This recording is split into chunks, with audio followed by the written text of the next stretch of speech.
mày mày mấy ơi này biểu bầu sốt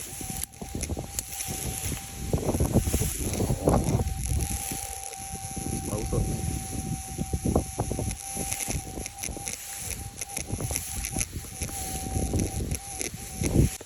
ngồi đó đi mấy anh ấy nấu bia cho bầu đấy tại vì là đàm cho biết này ngon mượt khơi như nào như thế này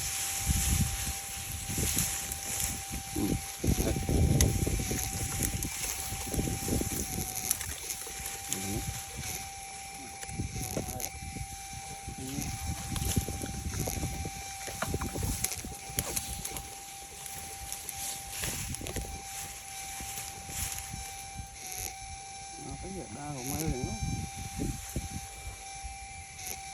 này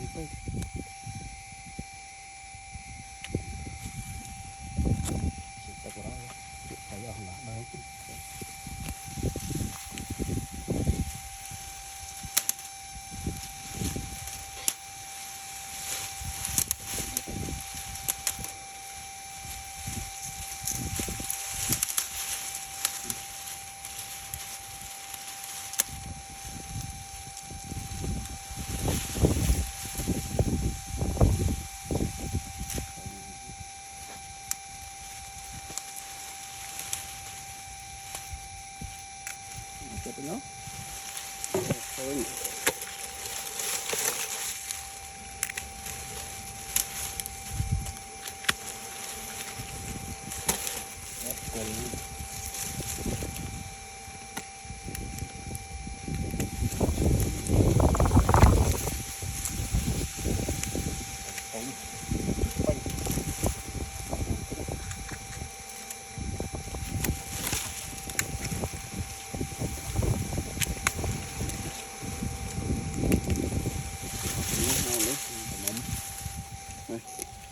cháy đây tật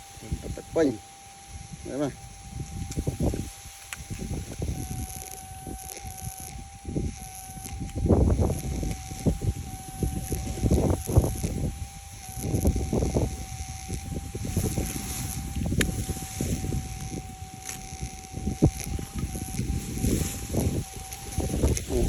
ơi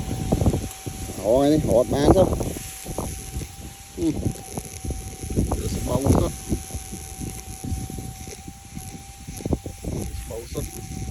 bắn mà lên đến đó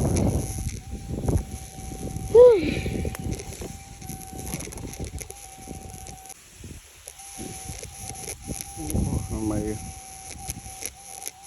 hơi mày đánh nhanh mấy ơi nhanh tất cả em đấy